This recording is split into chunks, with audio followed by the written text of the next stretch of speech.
엔젤라 하 앵커입니다. 최근 우리 사회의 최대 현안 중 하나인 대법원 사법농단 사건 수사를 위한 특별재판부 설치 입법이 자유한국당 반대로 통과되지 못하고 있습니다. 이 사건에 연루됐다는 의혹이 제기됐거나 이미 검찰 조사를 받은 상당수 판사들이 현직에 머물러 있고 서울중앙지법 형사합의부 7군데 중 5군데 재판장이 사법농단 조사 대상자이거나 피해자인 상황에서 법원은 검찰의 자료 제출을 거부하거나 법관에 대한 압수수색 영장을 기각하는 방법으로 검찰 수사를 방해하여 국민들의 비난을 받아왔습니다. 아무도 자기 사건에서 재판관이 될 수 없다. 너무도 당연한 고대 로마의 법원을 떠올리지 않을 수 없는데요. 사법농단 연루자에게 재판을 맡기는 것은 고양이에게 생선 가게를 맡기는 것과 마찬가지일 것입니다.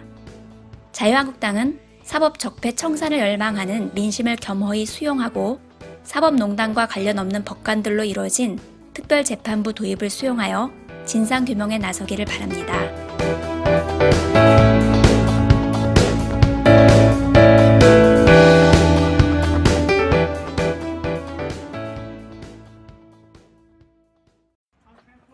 촛불뉴스 47회 방송을 시작하겠습니다. 첫 번째 소식입니다. 지난 21일 뉴욕 맨하튼에서 세월호를 잊지 않는 뉴욕 뉴저지 사람들의 모임 주최로 세월호 참사 전면 재조사, 재수사 촉구 시위가 열렸습니다. 시위에서는 304명의 희생자들을 위한 묵념이 있었습니다. 시위대는 박근혜 정권이 은폐하고 왜곡한 세월호 참사의 원인 규명을 인정할 수 없다며 국민 생명을 농락한 기무사, 국정원을 즉각 수사할 것과 제2기 세월호 특별조사위원회의 전면 재조사로 진실을 밝힐 것을 요구했습니다. 지금까지 해외 소식이었습니다. JNCTV에서는 여러분들의 후원을 기다리고 있습니다. 화면에 나가고 있는 후원 정보로 여러분들의 정성과 관심을 보내주시면 유익한 방송을 만드는데 귀하게 사용하겠습니다. 그리고 전 세계에 계신 분들의 광고 의뢰도 받고 있습니다. 자세한 광고 문의는 JNCTV 이메일 jnctv2017@gmail.com으로 문의하시기 바랍니다.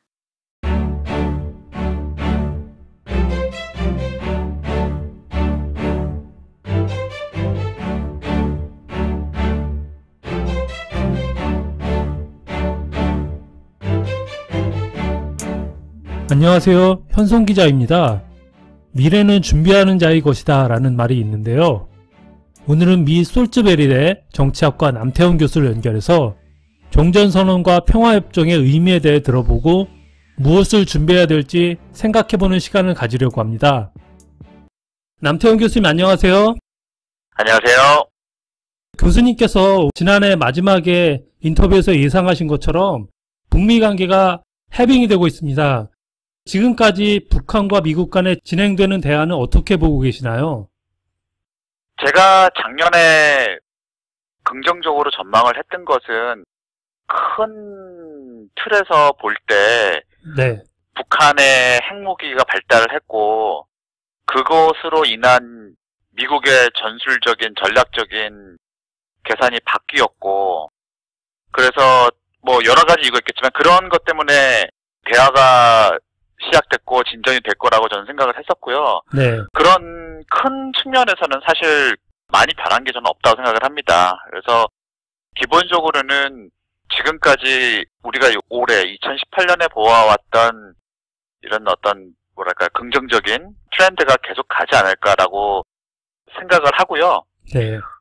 문재인 정부나 북한 김정은 정권의 어떤 양측에 보여준 이니시에이티브도 그런 큰 틀에서 볼 때 더 되게 돋보였던 것 같아요. 그러니까 그런 큰 틀이 바뀌어도 한 정부라든지 뭐 개인 지도자라든지 그런 액터가 그 이니시에이티브를 잡지 못하면 일이 그을러질 수가 있는데 제가 봤을 때 2018년을 쭉 돌아보면 남북한 정부가 굉장히 그런 이니시에이티브를 잘 잡고 일을 진행을 했다고 저는 생각을 합니다.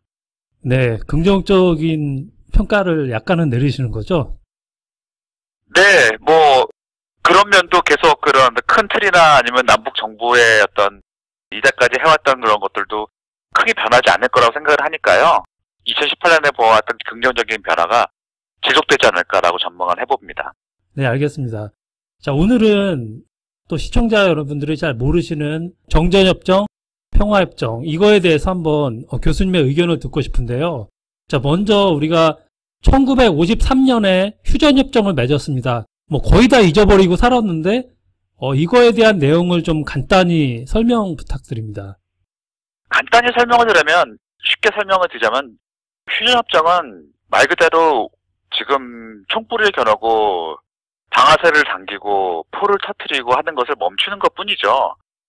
그래서 물론 싸우는 것은 멈추었지만, 잠시 멈추었지만, 잠시가 될지 얼마가 될지 모르죠. 물론 지금 뭐 반세기가 지났습니다만. 그것은 사실은 뭐 평화를 추구했던 것은 아니고요. 일단 싸움을 멈추고 대화를 하자. 그리고 평화를 추구를 해보자라고 말을 했던 것이죠. 실제적으로는요. 그런 면에서 사실은 남북의 관계라든가 아니면 북한과 미국의 관계가 정상적인 관계는 아닙니다. 실제로 네. 싸움을 하고 있지 않기 때문에 남북의 관계가 남한과 교류가 별로 없는, 예를 들어서 뭐 남미와 저 어느 나라와 관계와 비슷해 보일 수도 있죠. 바깥에서 보면요. 하지만 휴전협정으로 지금 싸움이 잠시 중단되어 있는 상태이기 때문에 우리가 알고 있는 이 모든 많은 문제들이 사실은 거기서 파생되고 있는 것이고요. 그래서 휴전협정이 빨리 평화협정으로 바뀌어서 말 그대로 정말 정상적인 남북 간의 관계가 정상적으로 바뀌어야 하지요. 네, 알겠습니다. 저희가 인식을 하지는 못했지만 많은 문제점이 있던 상태였네요. 그렇죠. 이게 법적으로는 사실 뭐 제가 법학자는 아니니까 잘 모르겠지만요. 네. 전쟁을 하고 전쟁을 잠시 멈추고 있다는 게 사실은 정치적으로 굉장히 큰 의미를 갖습니다. 생각을 해보면 한국에 있으면 늘 뭐랄까요, 북한의 위협에 시달리기도 하고요. 아니면 북한의 위협이 있다고 늘 인식을 하고 있죠. 그러다가 사실 외국에 나와보면서, 예를 들어서 뭐 미국에 살거나 아니면 뭐 필리핀에 가서 살게 되면 이런 외세의 위협이 없다라는 것이 어떠한 의미를 갖는가를 비로소 알게 됩니다. 그러니까 어떤 뭐 복잡한 법적 문제라든지 정치적 문제를 떠나서도 어떤 개인이 삶을 살 때도 그런 어떤 외세의 침입이 있다, 가능성이 있다라는 어떤 그런 스트레스가 굉장히 큰 것이고요. 그것을 사실은 한국에 있으면 잘 느끼기 힘들죠. 이게 얼마나 큰 짐이 되는지요. 그러니까 빨리 이것을 마침표를 찍고 진짜로 평화의 체제로 가서 남북 관계가 좀 정상적인 외교 관계가 성립이 돼야 되는 아주 절박한 필요가 있는 것이죠. 네, 알겠습니다. 남한과 북한이 우리 문재인 대통령과 김정은 위원장이 종전선언을 하겠다 이렇게 발표를 했었는데요. 이 종전선언을 하면 어떤 변화가 있을까 궁금합니다. 예, 종전선언을 하게 되면 일단 정치적으로 제일 큰 것은 정치적으로 평화의 영토가 늘어날 거라 저는 생각합니다. 이게 무슨 말씀이냐면 지금 한국 정치를 보고 있으면 보수 야당이라고 자청을 하고 있지만 사실 그렇고 있는 야당들의 주된 이데올로기가 사실은 반북이거든요. 네. 그러니까 북한을 타도하자, 공산주의를 타도하자, 그 메시지가 사실은 자유한국당의 메인 메시지입니다. 그러니까 그런 그 반북 이데올로기와 그것을 대응하는 거기서 소모가 되는 그런 정치 에너지가 딴 데로 쓰일 수 있다는 게 저는 가장 큰 것이라고 저는 생각을 해요. 그것이 해소가 되어야지 정말 야당과 여당의 관계라든지 뭐 보수와 진보의 관계라든지도 정상화가 될 수 있고, 그래야만 이 한국에 있는 남한의 그 수많은 현안들이 비로소 진정 자유롭게 토론이 되고 정책에 대한 건전한 그 토론도 진행이 되고, 그런 어떤 정치적인 면에서 그런 면이 가장 중요할 거라고 생각을 하고요. 그리고 평화협정이 남북 간에 사인이 된다면 또 여러 가지 교류, 남북 간의 교류도 굉장히 큰 이슈가 될 것 같고요. 물론 지금 문재인 정부의 행보를 보면 국제 제재에 벗어나지 않는 한에서 교류를 극대화하려는 노력이 눈에 띄거든요. 뭐 판문점의 지뢰를 제거하려는 노력이라든지요. 그 남북 간의 각종 건강, 교육 이런 면에서 교류가 늘어나고 있는데 그런 교류가 극대화될 수 있는 기반이 생기는 것이고요. 그리고 또 많은 기업들이 지금 벌써 유럽의 기업들은 그 북한에 투자를 하기 위해서 여러 가지 벌써 탐색전을 벌인다는 얘기가 들려오는데요. 남한의 기업에게도 그런 기회가 생길 테고요. 그런 면에 있어서 남북 관계가 정말 극적으로 변하는 계기가 되지 않을까 기대해 봅니다. 네네. 그러면 이 평화협정에는 어떤 내용이 들어갈까요? 단지 싸우지 말자 이런 내용보다는 더 구체적인 내용이 들어갈 것 같은데요. 글쎄요, 그거는 지금은 예단하기 힘들지 않을까 생각을 합니다. 네.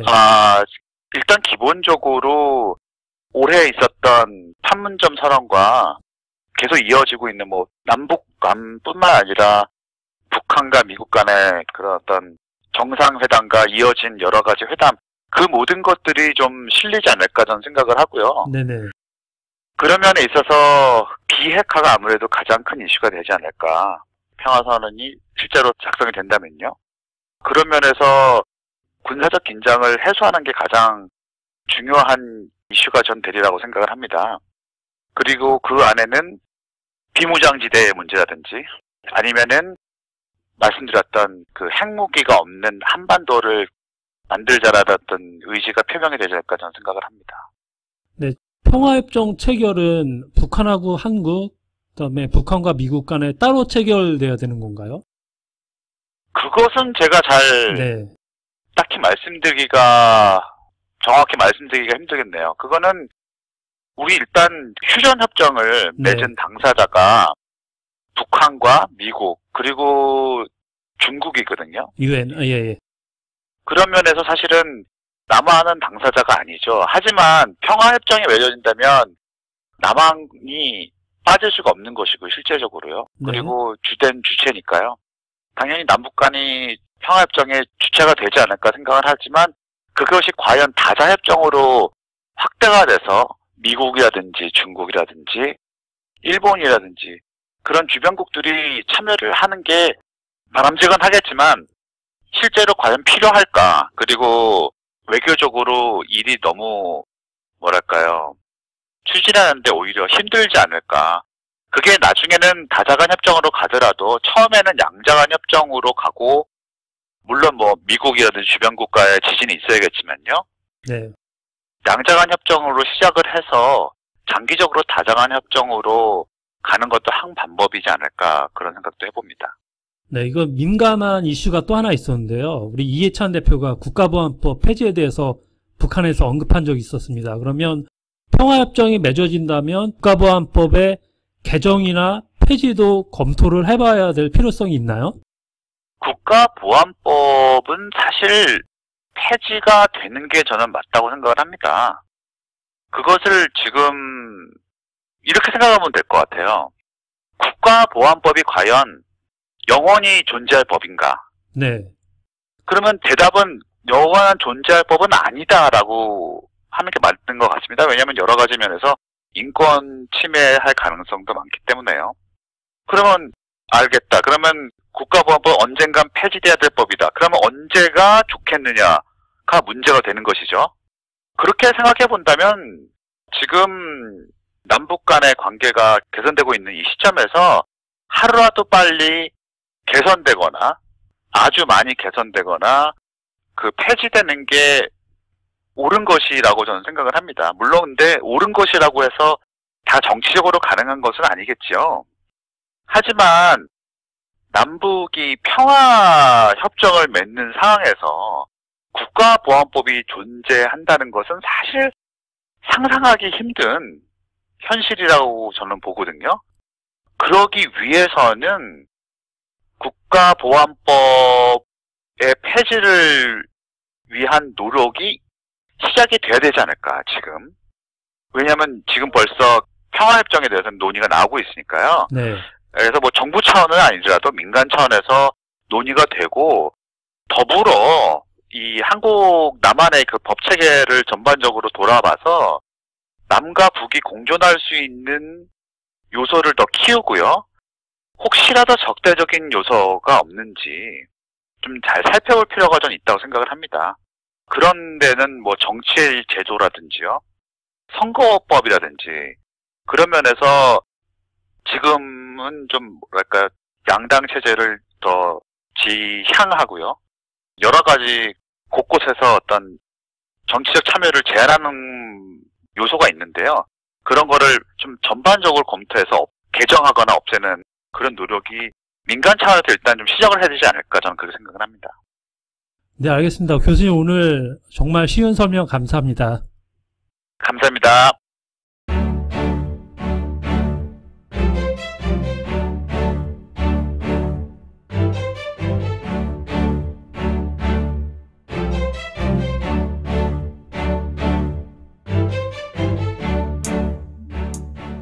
다음은 외신 브리핑이 이어집니다. 안녕하세요. 김대비 기자입니다. 오늘 외신 브리핑에서는 미 군사 전문지 Stars and Stripes가 보도한 사드 관련 기사를 소개해드리겠습니다. 어려운 여건 속에서 미국의 사드가 한국에 영구 주둔하게 됐다라는 제목의 기사인데요. 주대의 사드 발사대가 한밤중 몰래 한반도에 처음 들어온 지 거의 2년 만에 미군의 가장 발전된 탄도미사일 요격 시스템 관리사무소가 마침내 한국에 영구적으로 주둔하게 되었다고 보도했습니다. 지금까지 사드가 임시 배치된 상태였는데요. 영구 배치로 전환된 것에 대한 첫 보도로 보입니다. 인근의 캠프 캐롤에서 작전을 감독하는 제2방공 포병연대 델타 포대는 금요일 새롭게 단장한 본부 건물을 위해 리본 커팅 행사를 가졌습니다. K. 슬리커 포대 총사령관은 이 기념식이 델타2의 한반도 주둔을 공식화하는 마지막 단계이며 역사적 순간의 일부가 되어 영광이라고 말했습니다. 기사는 사드 배치를 하게 된 이유와 현재까지 진행 상황도 간략히 언급했는데요. 미국과 한국은 2016년 북한으로부터 중대되는 위협에 대응하기 위해 사드 배치를 합의했으며 사드 임시 배치에서 영구 배치로의 전환은 미국으로부터 군인이 순환 배치되는 방식 대신 제35 방공 포병 여단에게 사드 담당 임무를 부여하고 이 여단의 군인을 영구적으로 배치한 약 1년 전 시작되었다고 설명했습니다. 이런 조치는 지역 주민, 활동가들, 그리고 사드의 레이더 시스템이 자국 방어에 위협을 초래한다고 주장한 중국의 반대에도 불구하고 이루어졌으며 한국의 지역 시위대로 인해 사드 기지 진입 차량이 일상적으로 위기에 처했으며 지난 4월에는 작은 충돌도 발생했다고 전했습니다. 기사는 또한 새롭게 지어진 빌딩에 대해서도 자세히 설명했는데요.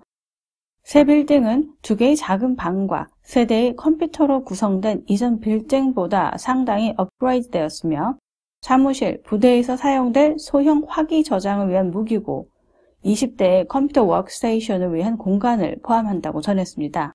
사드가 영구 배치된다는 소식 많이 안타까운데요. 1조 원에 달하는 사드의 연 운영 비용 부담으로 미국과 마찰을 빚고 있는 현 상황도 우리가 유념해야 합니다.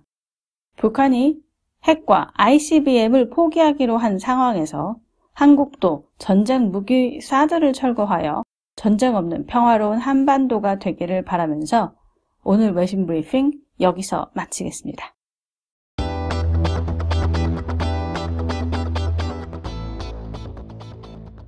오늘 촛불 뉴스는 여기까지입니다. 지금까지 엔젤라하 앵커였습니다. 시청해주신 여러분 감사합니다.